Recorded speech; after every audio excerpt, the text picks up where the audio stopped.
El 2022, pese a la guerra y el tsunami de sanciones, bloqueos y congelamientos, el 2022 fue un año relativamente exitoso para la economía de Rusia, gracias más que nada a que los precios del petróleo, gas y otras materias primas que Rusia exporta subieron en medio de las tensiones geopolíticas en torno a Ucrania. Recordemos que Occidente esperaba una caída libre a la economía rusa tras los primeros paquetes de sanciones, pero eso no ocurrió. Es obvio que la economía rusa no pasa por su mejor momento. Basta con ver que el 2022 dejó un déficit presupuestario del 2,3% del PIB y este año la cifra puede llegar al 4%. El déficit fiscal o déficit presupuestario no es otra cosa que una situación en la que los gastos de un Estado superan a los ingresos en un determinado periodo, generalmente un año. Y el déficit de Rusia solo indica que la nación liderada por Putin ha estado gastando más dinero del que ingresa. Para cubrir el déficit fiscal, los bancos centrales de un país suelen simplemente imprimir más dinero para cubrir ese déficit con la esperanza de reponerlo en el futuro, cuando los gastos estatales dejen de superar a los ingresos del Estado. Desafortunadamente para Rusia, este año el país seguirá teniendo un déficit que puede pasar del 2,3% del PIB en 2022 al 4% de su PIB en este 2023, como lo dije anteriormente, que en términos monetarios serían unos 6 billones de rublos, es decir, unos 81 mil millones de dólares. Antes de que terminara el 2022, el Banco Central de Rusia ya imprimió unos 3 billones de rublos para cubrir el déficit del 2022. Pero como el déficit de este año aumentará, se espera que muy pronto el Banco Central de Rusia imprima 6 billones de rublos más, es decir, unos 81 mil millones de dólares. Imprimir dinero sin control es un privilegio que solo se puede permitir Estados Unidos, ya que su moneda, el dólar, es la moneda de estatus internacional. Pero el rublo apenas se usa en el extranjero. Cuando un país imprime dinero como medida para cubrir el déficit fiscal, lo que a la larga provoca es elevar la inflación. Y en Rusia ya estiman que la inflación puede elevarse a un nivel mayor al 10%, una cifra muy superior a las expectativas del Banco Central de la Federación de Rusia. Y aunque se estima que este escenario puede suceder con un retraso en el tiempo de un año a un año y medio, se cree que es un tiempo muy corto para que en el Kremlin encuentren una solución para este problema. En teoría, si Estados Unidos y Europa descongelan los más de 300 mil millones de dólares y euros del Estado ruso, Rusia podría hacer frente al déficit y a la inflación. Pero en Occidente son conscientes de ello, por lo que no van a descongelarles ese dinerito. En Occidente quieren una caída estrepitosa de la economía rusa y mantener congeladas las reservas rusas ayuda a ese objetivo que se tramó en la capital del país, que nos ha profesado el capitalismo, el derecho a la propiedad privada, la libertad de expresión y de prensa y todas esas bondades del liberalismo que ellos mismos, cuando quieren, se las pasan por donde no les da el sol.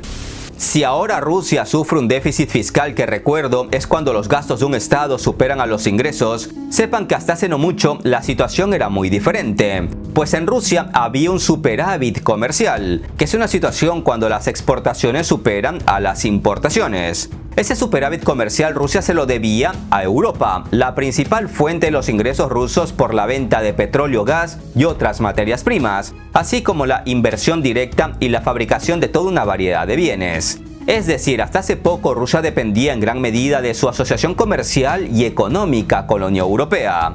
Esta situación causó un gran recelo al norte del nuevo continente, desde donde motivaron a los europeos a imponer duras sanciones por la intervención rusa en Ucrania. El propósito de toda esa ola de sanciones, bloqueos, restricciones y congelamientos era hacer caer la economía rusa a corto plazo. Sin embargo, eso no ocurrió. Pero una cosa es bastante cierta, existe un alto grado de posibilidad, tal y como lo contaba en otros videos, que esas medidas contra Rusia surtan efecto dentro de unos meses, quizás dentro de un año o año y medio.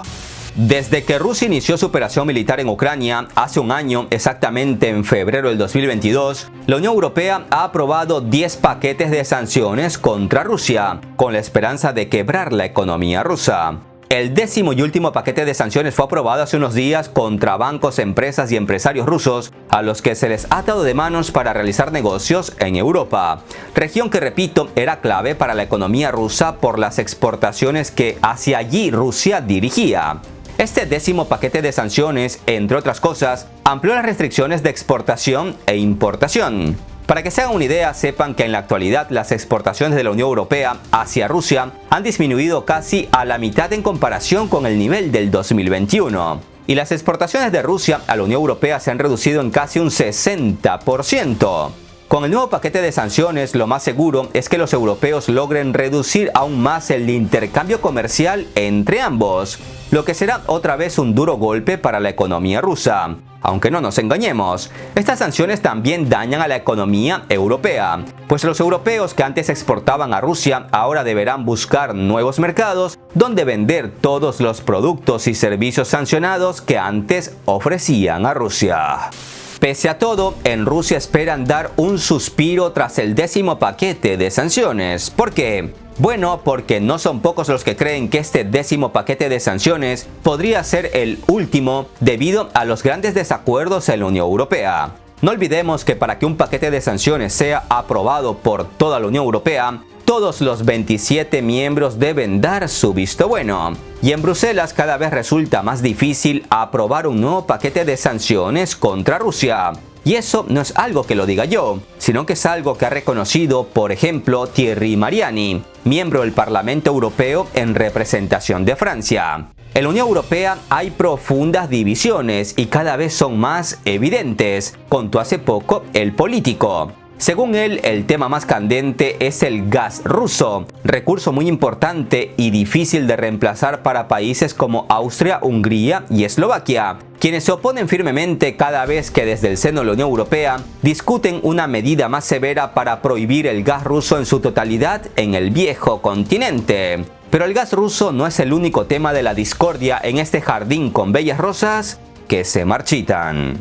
Otro de los puntos críticos para Europa en torno a las sanciones contra Rusia es el tema de la energía nuclear civil. Recordemos que Europa importa desde Rusia el 19,7% del uranio que necesita, al tiempo que 19 reactores nucleares de fabricación rusa instalados en países europeos abastecen gran parte de la energía que consumen 5 países europeos. Desafortunadamente para los políticos europeos pro sanciones contra Rusia, solo la compañía rusa de energía nuclear Rosatom puede garantizar la seguridad de sus servicios en esas plantas nucleares, por lo que a corto plazo es imposible convencer a los países del bloque que dependen de la energía nuclear rusa que den el visto bueno para sancionar el uranio ruso. Está bien que a algunos les encante dispararse en el pie, pero otra cosa muy distinta ya es dispararse en el corazón.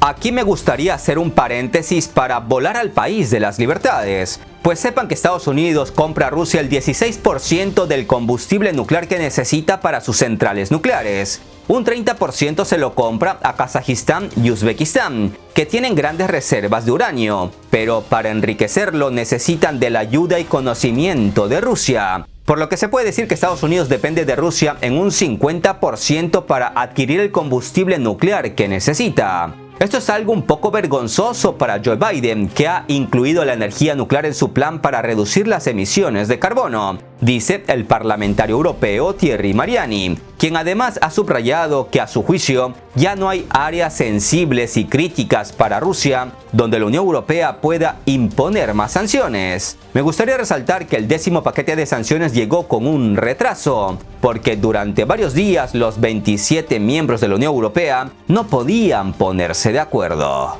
Tras un año de guerra y de sanciones, Occidente ha comprendido que pese a todos sus pronósticos, la economía rusa no caerá a corto plazo, debido a que los rusos estaban más que preparados para los golpes financieros y económicos occidentales. Sin embargo, no solo en Occidente, sino también en la misma Rusia, pronostican que es cuestión de tiempo para que las finanzas rusas empiecen a resquebrajarse.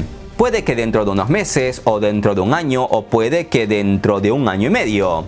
Un desplome económico ruso que comenzará, dicen, con una alta inflación y un desplome de su divisa. Yo, sin embargo, soy un poco escéptico al respecto, porque los pronósticos occidentales de hace un año no se han cumplido, por lo que nada garantiza que estos nuevos pronósticos hechos por los mismos autores se cumplan dentro de un año. En ese sentido, me gustaría intentar responder a la pregunta que se hacen muchos: ¿de dónde saca la economía rusa tanta resiliencia para resistir las duras sanciones occidentales? Según datos oficiales rusos publicados en febrero del 2023, el PIB de Rusia en 2022 disminuyó un 2,1% en comparación con el del 2021, muy lejos de esa caída del 15% en el PIB ruso que pronosticaban desde Occidente. Y es que los abundantes recursos naturales y una base industrial relativamente desarrollada son razones que explicarían el por qué Rusia pudo resistir este enorme golpe, a lo que se suma el hecho que la actividad económica en el país está controlada en gran medida por grandes empresas estratégicas estatales como Gazprom y Rosatom, o privadas como Yandex, pero muy comprometidas con su patria. Además de que hay poca presencia de capital extranjero en la economía rusa. Por otro lado, el fortalecimiento de la seguridad económica de Rusia desde el 2014, año en que se anexionó Crimea, las contramedidas financieras relativamente prudentes y los enormes ingresos presupuestarios causados por el aumento de los precios del petróleo y el gas exportados también ayudaron a aguantar los golpes financieros occidentales. Y ya ni hablar de las grandes reservas de oro que tiene el país más grande del mundo. Un punto que hay que tener en cuenta es que en el 2014, tras la anexión de Crimea, Rusia fue sancionada principalmente por Estados Unidos, pero esta vez, tras el inicio de la guerra en febrero del 2022, es la Unión Europea la que más sanciona a Rusia, influenciada a criterio de muchos por los buenos consejos que le dictan desde Washington. Esta alianza de sanciones occidentales liderada por Estados Unidos, donde Europa va dándose tiros en los pies, es el principal obstáculo que impide a Rusia realizar acuerdos internacionales, proporcionar financiación internacional, utilizar la cadena de suministros de producción global y recibir ingresos del resto del mundo sin obstáculos de por medio. Recordemos que las primeras medidas que tomó Europa tras sumarse a las sanciones de Estados Unidos en febrero del 2022 fueron la imposición conjunta de restricciones a los 23 bancos más grandes de Rusia y la exclusión del sistema SWIFT de Sberbank, el principal banco estatal ruso, y otras importantes instituciones bancarias rusas. Luego, la Unión Europea y Estados Unidos congelaron los activos del Banco Central ruso y los fondos soberanos rusos en Europa y Estados Unidos, valorados en más de 300.000 millones de dólares, con lo que limitaron la capacidad de Rusia de utilizar sus reservas de divisas para estabilizar su déficit interno. Además, como parte de esa ronda de sanciones, la Unión Europea introdujo estrictos controles a la exportación de tecnologías, equipos, repuestos y otros bienes que juegan un papel importante en el desarrollo de la economía nacional rusa, afectando áreas rusas clave como la aeroespacial, electrónica, energía, minería y variados campos industriales. De hecho, se cortó la cadena de producción y la cadena de suministro, el vínculo comercial y económico de entre Rusia y Europa. Con toda esta dosis de sanciones, cualquier economista podría decir que la economía rusa pronto empezaría a agonizar. Pero la presidenta del Banco Central de Rusia se las ingenió para que ello no ocurriera. No en vano, muchos, en son de broma, dicen que deberían darle el Premio Nobel de Economía a la mandamás del Banco Central ruso. Ya me dirán ustedes en los comentarios qué piensan al respecto. En este 2023, la presión financiera sobre Rusia se ha intensificado. La caída de los precios del gas y petróleo en las últimas semanas ha tenido un impacto negativo en el presupuesto estatal ruso. Pese a todo, los rusos aún tienen instrumentos para mantenerse a flote. Por ejemplo, el tope al precio del petróleo ruso no ha tenido mucho efecto, ya que Rusia se preparó con anticipación y tiene una flota de petroleros que transportan el oro negro ruso por mar. Pero no solo eso, sino que Rusia aplica trucos que todos ven de reojo, pero hacen caso omiso a ello. Uno de ellos es mezclar petróleo ruso con petróleo de otro país, y luego es un petróleo que llega a puertos europeos, porque para Europa ese crudo ya ha sido eximido de todos sus pecados. Otro truco es cambiar en alta mar el crudo de un petrolero ruso a un petrolero con otra bandera. Y tras imprimir nuevos papeles, poner unos sellos y unas firmas, el crudo ruso sigue llegando a puertos europeos, pero con otra marca. En pocas palabras, los europeos se golpean el pecho al anunciar duras sanciones contra el petróleo ruso, pero en realidad siguen comprando petróleo ruso que llega a sus puertos con un lavado de cara. Y ojo, es algo que los mismos sancionadores ven, comprenden y saben, pero miran hacia otro lado para no autoinfligir más golpes en su propia economía. Otro punto que hay que tener en cuenta es que Rusia está reestructurando activamente la cadena de suministro internacional y acelerando la creación de cadenas de producción nacionales alternativas. Además, las empresas rusas están invirtiendo dinero para reemplazar los hardware y software extranjeros y están utilizando grandes capitales para formar nuevas cadenas de suministro para ingresar a mercados alternativos, más que nada asiáticos, africanos y latinoamericanos. En este contexto, la inversión total en Rusia creció un 6% en 2022, otra vez contra todo pronóstico, pues los expertos occidentales decían que la inversión dentro de Rusia caería un 20%. Por otro lado, si bien muchas marcas se han ido de Rusia, entre ellas muchas marcas de ropa como Nike, Adidas, Reebok, Zara, Uniqlo, etc., esto solo ha incentivado a que diseñadores rusos y marcas pequeñas rusas de ropa cubrieran ese hueco del mercado junto con marcas indias, chinas y turcas. Sepan que el número de marcas nacionales de toda una variedad de productos aumentó en un 20% después de que las empresas extranjeras comenzaran a abandonar Rusia en masa desde marzo del 2022. Por otro lado, para expandir la inversión, el gobierno ruso comenzó a intervenir activamente en la economía, ampliando legislativamente el alcance del mecanismo de préstamos concesionarios para grandes proyectos. La llamada Fábrica de Financiación de Proyectos es un mecanismo para financiar proyectos de gran envergadura mediante préstamos. Los datos muestran que 4 de cada 5 industrias experimentaron un crecimiento en inversión en el 2022. A saber, tecnología, bienes raíces, transporte y minería. Todo parece indicar que Rusia está lista para invertir en industrias en las que ha buscado invertir durante mucho tiempo. Pero las facilidades de la globalización y el comercio con la Unión Europea hacían que no se le prestara mucha atención a la autosuficiencia en sectores industriales clave. Además, las autoridades rusas también han intensificado el apoyo a los productos tachados como soberanía tecnológica. Los proyectos que cumplen con los criterios de clasificación de soberanía tecnológica reciben apoyo financiero, bancario y subsidios gubernamentales para promover el desarrollo de una industria avanzada y competitiva en Rusia.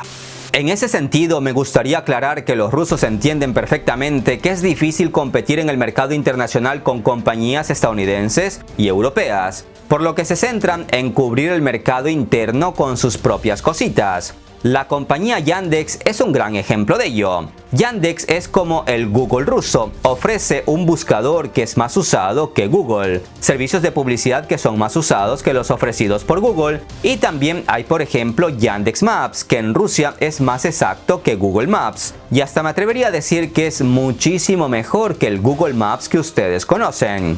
Yandex entendió hace muchos años que no podría competir con Google ni en Estados Unidos, ni en Europa y quizás ni en América Latina. Pero Yandex también entendió que podían quitarle el mercado a Google en Rusia, y se lo quitaron en varios sectores como los ya mencionados. Yandex, por ejemplo, también tiene un servicio de taxis que en su momento le hacía competencia a Uber. Luego ambas compañías se unieron y en la actualidad Yandex domina el mercado ya sin Uber, que se fue de Rusia por las sanciones. Lo mismo pasará con muchos servicios que empresas occidentales ofrecían en Rusia, y serán las empresas rusas las encargadas de suplir ese mercado interno. Por eso siempre se dice que las sanciones a largo plazo causan un efecto no deseado en un país con herramientas mínimas para el desarrollo.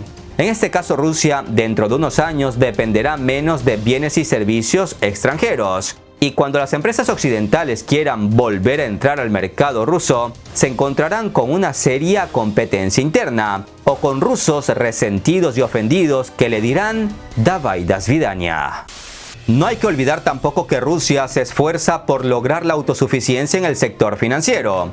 Para solucionar el problema de las transacciones internacionales tras la exclusión del sistema SWIFT de varios de sus bancos y la prohibición por usar monedas internacionales como el dólar o el euro, el Banco Central de la Federación de Rusia creó un departamento para encontrar mecanismos alternativos para las transacciones internacionales. Estos mecanismos e instrumentos financieros incluyen la implementación de transacciones entre bancos rusos y entidades bancarias de los llamados países amigos, como China, Brasil, Turquía o Irán. donde usan sus monedas nacionales. Además, el Banco Central ruso planea lanzar un esquema de pagos internacionales en rublos digitales para el 2024 junto con el Ministerio de Finanzas, lo que facilitará el intercambio comercial con países amigos. Todo esto confirma que el sector financiero ruso está introduciendo activamente medidas adicionales para superar las consecuencias de las sanciones, bloqueos y congelamientos occidentales. En estos momentos se pronostica una alta inflación en Rusia dentro de unos meses y una grave crisis económica como consecuencia de las sanciones occidentales. Pero ¿se cumplirán estos pronósticos? Pues no lo sé. Si reputados economistas y ministros de finanzas se equivocaron con el desplome de la economía rusa, no debemos descartar que dentro de unos meses estos nuevos pronósticos solo sean el hazmerreír del mundo. En estos momentos Rusia trabaja en instrumentos y mecanismos para esquivar las sanciones. Instrumentos y mecanismos que no cuentan los medios tradicionales, pero que hoy aquí se los hemos resumido. Todo puede pasar en unos meses, la economía rusa puede desplomarse o por el contrario salir victoriosa. Presenciamos una lucha rusa para sobrevivir las sanciones y presenciamos también el afán de Occidente de ver la economía rusa atrapada en el fango de la inmundicia por muchos años. Si Estados Unidos y sus aliados logran estos objetivos económicos contra Rusia, es posible que los siguientes objetivos se den por añadidura: un alzamiento popular contra el gobierno de Putin y la posible perestroika y partición del país más grande del mundo, como en su tiempo ocurrió con la Unión Soviética, donde Rusia quedaría muy debilitada. En el Kremlin son conscientes de ello, por eso trabajan en la forma de neutralizar los nuevos pronósticos y amenazas. ¿Quién creen ustedes que saldrá vencedor? Los leo en los comentarios. Un abrazo de paz y esperanza a todos. Hasta la próxima.